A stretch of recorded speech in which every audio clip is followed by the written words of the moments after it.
Şah İsmayıl öldükdən sonra hakimiyyətə onun 10 yaşlı oğlunun gəldiyini bilirdinizmi? Bəs bu hökümdarın düz 52 il hakimiyyətdə qalmasından necə? Xəbəriniz var idimi? Bütün bunları və daha çoxunu bilmək istəyirsinizsə, videonu bəyənib kanalıma abunə olmağı unutmayın. İndi isə qaldığımız yerdən davam edirik. Şah İsmayılın ölümündən sonra Səfəvi əmirləri onun 10 yaşlı oğlu Təhmasibi hakimiyyətə gətirdilər. 1524-cü ilin may ayının sonunda hakimiyyətə gələn Təhmasibin hökümdarlığının ilk illərində Qızılbaş əmirləri arasında vətəndaş müharibəsi gedirdi. Elə dövləti də ilk illərdə Div Sultan Rumlu və digər əmirlər idarə edirdi. Bu dövrdə müxtəlif tayfaların nümayəndələri hakimiyyətdə daha çox təmsil olunmaq üçün bir-biri ilə ölüm-dirim savaşına girmişdilər. Lakin getdikcə böyüyən və idarə etmə səriştəsi artan Təhmasib 1532-ci ildə ölkədəki ara müharibəsinə son qoydu və bütün hakimiyyəti öz əlində cəmləşdirdi. Təhmasib hakimiyyətini möhkəmləndirdikdən sonra Çaldıran döyüşündəki məğlubiyyətin qisasını almaq və Şərqi Anadoludakı itirilmiş torpaqları geri qaytarmaq məqsədi ilə 50 minlik ordusu ilə 1532-ci ildə Osmanlı torpaqlarına yürüş təşkil etdi. Səfəvilər bir neçə Osmanlı qalasını tutsalar da, lakin bu ərazilərdə möhkəmlənə bilmədilər. Bu zaman Osmanlı Sultanı Süleyman Şərqi Avropada Habsburqlara qarşı hərbi əməliyyatlar aparırdı. Səfəvlərin Şərqi Anadoluya daxil olma xəbərini alan Sultan Süleyman Habsburqlarla sülh bağlayıb Səfəvlərlə müharibəyə hazırlaşmağa başladı. 1534-cü ilin yazında 100 minlik ordusu ilə Səfəvi imperiyasına qəfil yürüş edən Osmanlı Sultanı iyunun ortalarında Səfəvilərin paytaxtı olan Təbriz şəhərinə daxil oldu. Bu zaman Təhmasibin əsas qüvvələri Xorasandakı qiyamı yatırmağa getmişdi. Bu səbəbdən də şəhər başsız qalmışdı.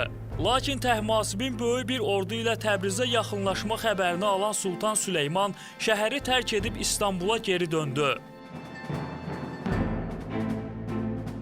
1535-ci ildə Sultan Süleyman bu dəfə Səfəvilərin nəzarətində olan Bağdada yürüş təşkil etdi və şəhəri ələ keçirdi.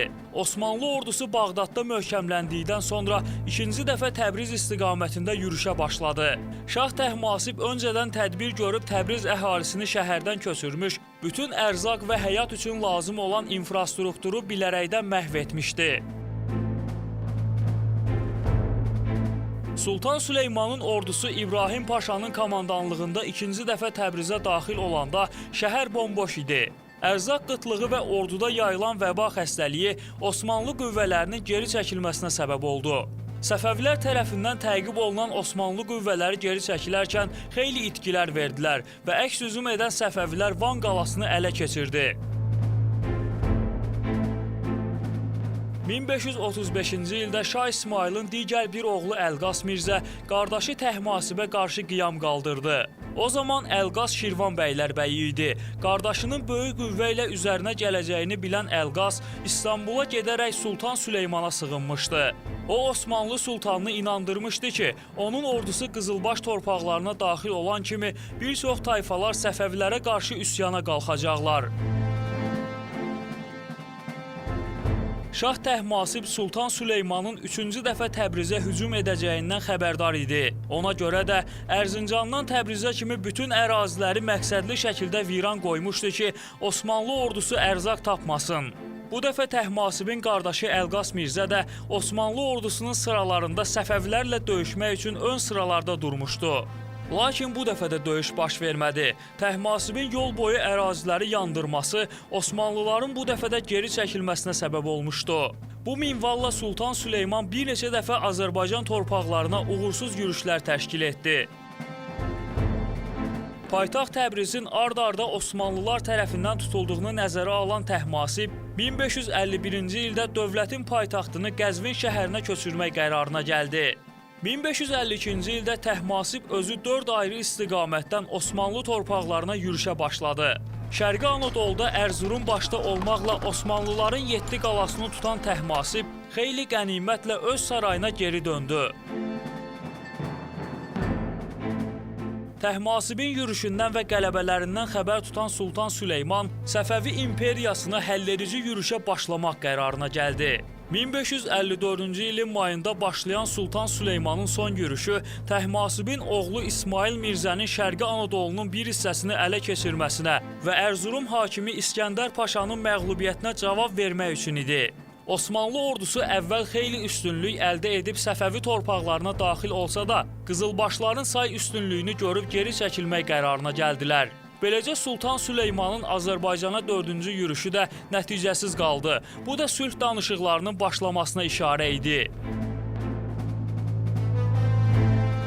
1555-ci ildə Amasiyada imzalanan sülh müqaviləsinə görə Səfəvi və Osmanlı imperiyaları arasındakı müharibə bitmiş hesab olunurdu. Sülhün şərtlərinə görə Ərəb İraqı Bağdadda daxil olmaqla Osmanlılarda qaldı. Gürcüstan torpaqları isə iki dövlət arasında bölüşdürüldü. Səfəvi dövləti Təbrizdə daxil olmaqla şimal-qərb sərhədlərini qorumağı bacardı. Amasiya sülhündən sonra Təhmasib demək olar ki, hərbi səfərlərə qatılmadı. 1576-cı ilin 14 mayında Səfəvi şahı Təhmasib uzun sürən xəstəlikdən vəfat etdi.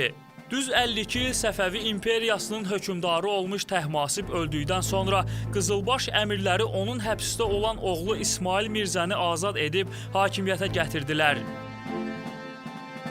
1576-cı ilin mayında 2-ci İsmail adı ilə dövlətin başına keçən hökmdarın hakimiyyəti o qədər də uzun sürmədi. O 1577-ci ildə ögey bacısı Pərixan Sultan tərəfindən zəhərləndi və bir neçə gün sonra həyatını itirdi.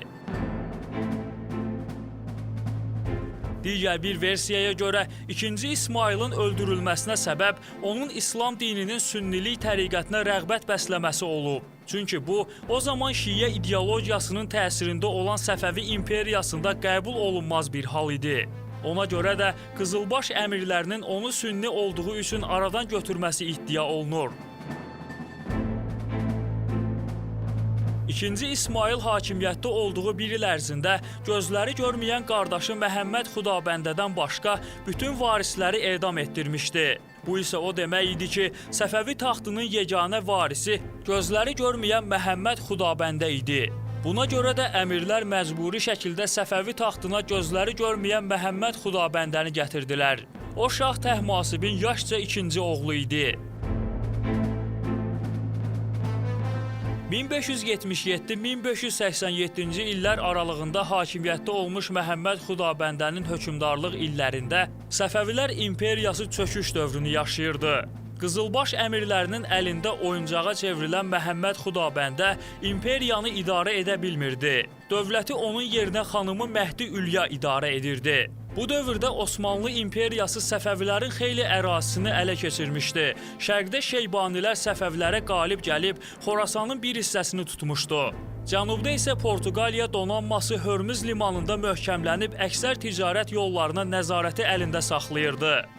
Üstəlik Şirvan, Aran, paytaxt Təbriz və Səfəvilər üçün xüsusi əhəmiyyət kəsb edən Ərdəbil şəhəri artıq Qızılbaşların əlində deyildi. Bu gedişlə Səfəvi imperiyası məhv olmağın astanasında idi. Belə bir vəziyyətdə isə imperiyanı xilas etmək üçün radikal bir qərar alınmalı idi.